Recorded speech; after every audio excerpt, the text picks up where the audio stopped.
Hello students, how are you? কেমন আছো তোমরা? ভালো আছো তাহলে?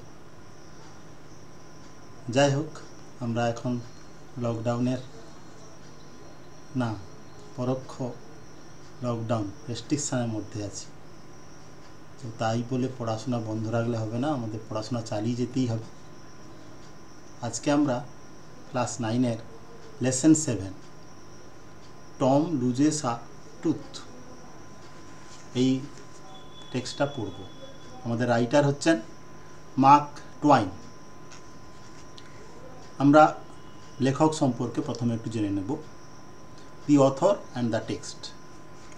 Mark টুয়াইন 1835 to 1910, pseudonym of Samuel Langhorne Clemens, was an American author and humorist. আমাদের লেখক Mark Twain, this is the pen name or pseudonym, অর্থাৎ ছদ্মনাম। এটা তার আসল নামটা কি? Samuel Langhorne Clemens. He was an American author and humorist, খুব হাস্যরসিক ছিলেন। He wrote the adventures of Tom Sawyer and its sequel, the adventures of Huckleberry Finn. দুটো বইয়ের নাম উল্লেখ করা হয়েছে তার, the adventures of Tom Sawyer and its sequel and the adventures of Huckleberry Finn. He helped to create and popularize a distinctive line of American literature based on American themes and language. তিনি সাহায্য করেছিলেন সৃষ্টি করতে এবং জনপ্রিয় করতে এক American সাহিত্যের একটা স্পষ্ট ধারা, যেটা কিনা আমেরিকান থিম অর্থাৎ বিষয়বস্তু এবং ভাষাকে অবলম্বন করে গড়ে উঠেছিল। এটা আমাদের মেইন টেক্সটের আগে ইন্ট্রোডাক্টরি পোর্শন রয়েছে। আমি সাধারণত এটা পড়িয়ে দিয়ে থাকি, কারণ এটা লেখক সম্পর্কে সামান্য নলেজ দিতে সাহায্য করে। তিনি আমেরিকান অথর, এটুকু তো আমরা জানবো, এবং তার আসল নামটা হচ্ছে স্যামুয়েল ল্যাংহর্ন ক্লিমেন্স। ঠিক আছে, এবারে টেক্সট সম্পর্কে কিছু কথা আছে। দেখো, the text is an extract from Mark Twain's novel the adventures of Tom Sawyer. তাহলে আমরা একটু আগে তার দুটো বইয়ের নাম পেয়েছি, the adventures of Tom Sawyer and its sequel and the adventures of Huckleberry Finn. এই দুটো বইয়ের মধ্যে দি অ্যাডভেঞ্চার্স অফ টম সোয়ার থেকে এই টম লুজেস আ টুথ এই গল্পটি লেসন 7 হিসাবে ক্লাস 9-এ পাঠ্যসূচি করা হয়েছে। The story is about the childhood pranks of a young boy who is looking for ways to avoid going to a school but is caught in his own trap. স্টোরিটা কি সম্পর্কে? না, the story is about the childhood pranks of a young বয়। একটা ছোট ছেলের শিশুসুলভ দুষ্টুমকে অবলম্বন করে গল্পটা তৈরি করা হয়েছে। আর যে বালকটি which looking for ways to avoid going to school, যে ছেলেটি বা বাচ্চাটি সে স্কুল যাওয়া অ্যাভয়েড করতে চাইছে, অর্থাৎ স্কুলে যাবে না সে, কিন্তু সে তার নিজের ফাঁদেই নিজে ধরা পড়ে, অর্থাৎ নিজের কারিগরি বা কৌশলের মধ্যে নিজেই ধরা পড়ে যায়। This is the introductory part of our lesson. তাহলে আমাদের লেসনের নাম টম লুজেস আ টুথ। টম একটা দাঁত হারায়। আমরা জানি সবাই ছোটোবেলায় দুধে দাঁত ভাঙি, সেই দুধে দাঁতের নিয়েই এই গল্পটা। কিন্তু একটা শিশু কেমনভাবে বোকার মতো সে যেই ভয়টা করছিল সেই ভয়ে শিকার সে হয়ে যায়। দেখো, এবারে আমরা মেন টেক্সটে আসছি। Tom always found Monday mornings to be miserable. Monday begin another weeks slow sufferings in school. Tom lay thinking. Presently, he wished that he was sick, then he could stay home from school. He investigated his body with the hope of finding some ailment. He thought that he had found symptoms of stomach trouble. He began to grow hopeful. However, the symptoms soon grew feeble and wholly went away. Tom always found Monday mornings miserable. Tom সব সময় সোমবারের সকালগুলোকে দুর্দশাপূর্ণ বা দুঃখজনক বলে ভাবত। Monday begin another week slow suffering in school. সোমবার এক সপ্তাহ ধরে বিদ্যালয়ে ধীর যে কষ্টের শুরু, অর্থাৎ সোম মঙ্গল বুধ বৃহস্পতি শুক্র শনি, হ্যাঁ, এই যে ওরা ওয়ার্কিং ডেজগুলো সাধারণত আছে বা ছিল, সেই এক সপ্তাহের কষ্টের, হ্যাঁ, শুরু হচ্ছে সোমবার। সেই জন্য টমের কাছে সোমবারগুলো ছিল খুব মিজারেবল বা দুর্দশাপূর্ণ। টম লে থিঙ্কিং, টম শুয়ে শুয়ে ভাবছিল। কি ভাবছিল? Presently he wish that he was sick, এখন সে মানে ইচ্ছা করলো যে সে অসুস্থ, অর্থাৎ তার সে ভান করলো অসুস্থ, আমি অসুস্থ। Then he could stay home from school, তাহলে স্কুলে যেতে হবে না, স্কুল ছেড়ে সে বাড়িতে থাকতে পারে। He investigated his body with the hope of finding some element, সে পরীক্ষা করে দেখলো তার সারা শরীরটাকে কোনো অসুস্থতার খুঁজে পাওয়ার আশায়। He investigated his body with the hope of finding some element, element মানে অসুস্থতা বা রোগ, শরীরের মধ্যে কোনো অসুস্থতা খুঁজে পাবে এই আশায় সে তার শরীরটাকে তদন্ত করতে লাগলো। He thought that he had found symptoms of stomach trouble, সে ভাবলো সে পাকস্থলীর সমস্যা বা পেটের সমস্যা খুঁজে পেয়েছিল। He began to grow hopeful, সে আশাবাদী হতে শুরু করলো। However the symptoms soon grew feeble and wholly went away, যাই হোক সেই লক্ষণগুলো দুর্বল হয়ে পড়লো এবং আস্তে আস্তে এবং পুরোপুরি চলে গেল। হোললি মানে পুরোপুরি চলে গেল। দি সিমটমস, এই সিমটমস কথা খুব ভালো কথা, হ্যাঁ, যে কোনো রোগের লক্ষণকে বলা হচ্ছে symptoms. Features of a disease is called symptom, উচ্চারণটা ভালো করে দখল করবে, SYMPTOMS। এই সিমটমস বা আনটিতে পি এর উচ্চারণ হয় না।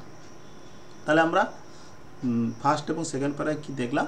Tom was A boy, he did not want to go to school and he considered or he thought Monday mornings to be miserable, and he thought that he had some, it was Monday, and he thought that there should be some trouble in his body so that he may avoid school, এবং সেজন্য সে শরীরের অসুস্থতা খুঁজছে। অসুস্থতা খুঁজতে হয় না, মানুষ অসুস্থ হলে সেটা খুঁজে পায়, কিন্তু এই খুঁজছে কোথায় কি অসুস্থতা বা অস্বস্তি রয়েছে। টম থট ফার্দার, টম আবার ভাবতে শুরু করলো। সাডেনলি হি ডিসকভার্ড সামথিং, হঠাৎ সে কিছু একটা আবিষ্কার করলো। One of his upper front teeth was loose, তার উপরের পাটির সামনের একটা দাঁত আলগা হয়ে আছে। হি ফেল্ট লাকি, সে নিজেকে সৌভাগ্যবান মনে করলো। He was about to groan when it occurred to him that if Aunt Polly was to know, she would surely pull it out, and that would hurt. Tom thought he would hold the tooth in reserve for the present. He remembered hearing from a doctor that a certain ailment could lay up a patient for 3 days and make him lose a finger. He eagerly drew his sore toe from under the seat and held it up for inspection. He did not know the necessary symptoms. However, it seemed like a good chance. Tom fell to groaning, but his brother Sid slept on. Tom thought further, Tom আবার ভাবতে শুরু করলো। Suddenly discovered something, হঠাৎ সে কিছু একটা আবিষ্কার করলো। One of his upper front tooth was loose, তার উপরের পাটি একটা দাঁত আলগা হয়ে আছে। হি ফেল্ট লাকি, সে নিজেকে ভাগ্যবান বোধ করলো। He was about to groan when it occurred to him that if Aunt Polly was to know, she would surely pull it out, and that would hurt. সে প্রায় আর্তনাদ করার উপক্রম করলো যখন তার মনে হলো যে যদি পলি পিসিমা জানতে পারে তাহলে তিনি নিশ্চিত রূপে এটা টেনে তুলে দেবে এবং এটা তাকে কষ্ট দেবে। দ্যাট উড হার্ট, এটা তাকে কষ্ট দেবে, এই রকম তার মনে হলো। Tom thought he would hold the tooth in reserve for the present. টম ভাবলো কি যে দাঁতটা সে বর্তমানের জন্য রেখে দেবে। অনেক বাচ্চারা এটা করে, হ্যাঁ, দাঁতে যন্ত্রণা হয়েছে কি হালকা ব্যথা হয়েছে, বড়রা জানতে পারলে তুলে দেবে, সেই জন্য ভয়ে তারা রেখে দেয় এবং যার ফল তাদেরই ভুগতে হয়। হ্যাঁ, অনেক সময় অনেকের ওই দাঁতটা প্রায় থেকেই যায় কিছুদিন এবং সাইড থেকে একটা উল্টো পাল্টা দাঁত বেরিয়ে পড়ে, যেটা দাঁতের মুখশ্রী নষ্ট করে দেয়। যাই হোক, তো সেই জিনিসটা এখানে ঘটেছে। হ্যাঁ, এবং কি হয়েছে না টম ভাবছে কি আমি রেখে দেবো দাঁতটাকে। He remembered hearing from a doctor that a certain ailment could lay up a patient for 3 days and make him lose a finger. তার মনে পড়লো যে কোন ডাক্তারের কাছ থেকে শুনেছিল যে কোনো অসুস্থতায় একটা রোগীকে 3 দিন পর্যন্ত শুয়ে থাকতে হয় এবং তারপরে তার একটা আঙুল সে হারায়, অর্থাৎ কোনো রোগে 3 দিন বিছানায় শুয়ে থাকলে আঙুল পর্যন্ত হারিয়ে যায়, এরকম তার একটা মনে পড়লো কোন ডাক্তারের কাছে শুনেছিল।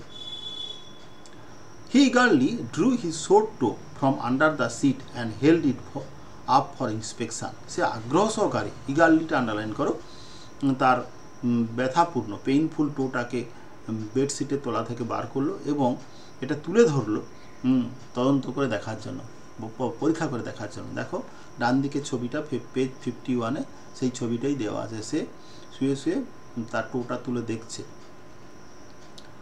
He did not know the necessary symptoms. সে প্রয়োজনীয় লক্ষণ জানতো না। However, it seemed like a good chance. কিন্তু তার মনে হলো এটা একটা ভালো সুযোগ। He fell to groaning. সে পড়ে গেল আর্তনাদ করার জন্য। But his brother Sid slept on. কিন্তু তার ভাই সিদ ঘুমিয়েই চললো, সে কিন্তু উঠলো না। অর্থাৎ টোয়ের যন্ত্রণাটাকে সে তার অসুস্থতার কারণ হিসাবে নিল এবং সে আর্তনাদ করতে লাগলো, কিন্তু তাতে তার ভাইয়ের উপর কোনো প্রভাব পড়লো না। তার ভাইয়ের নামটা কি জানলাম না, Sid. Tom groaned louder, Tom আরও জোরে আর্তনাদ করলো। He fancied that he began to feel pain in the toe. সে কল্পনা করলো যে সে পায়ের পাতায় যন্ত্রণা অনুভব করছে। No response came from Sid, সিদের কাছ থেকে কোনো সাড়া এলো না। Tom then started a succession of groans. Tom তখন পরপর ক্রমিক পর্যায়ে আর্তনাদ করলো। হাওভার সিদ স্নোড, সিদ কিন্তু যাই হোক সিদ কিন্তু নাক ডেকে ঘুমিয়েই চললো। টম বিকেম এক্সাইটেড, টম উত্তেজিত হয়ে পড়লো। He said sheath sheath and সুক হিম, সে বললো সিদ সিদ বলে তাকে আবার নাড়া দিল। দিস কোর্স ওয়ার্কড ওয়েল, এই পদক্ষেপটা, এই কর্মপদ্ধতিটা ভালোভাবে কাজ করলো। তাহলে আমরা কি দেখলাম, টম হচ্ছে পায়ের পাতার যন্ত্রণাটাকে তার যে অসুস্থতার প্রধান কারণ হিসাবে দেখিয়ে আর্তনাদ করলো এবং তার প্রভাব ভাইয়ের উপর পড়ল না দেখে সে তাকে ঝাঁকিয়ে তুলল, এবং তাতে টমের ভাই সিদ জেগে উঠল। এই পর্যন্ত আজকের ক্লাসটা থাকলো। এরপরের ক্লাসে আমরা পরের পৃষ্ঠা 52 পৃষ্ঠা থেকে কন্টিনিউ করব। ভালো থেকো, বারবার ভিডিওটা শুনবে।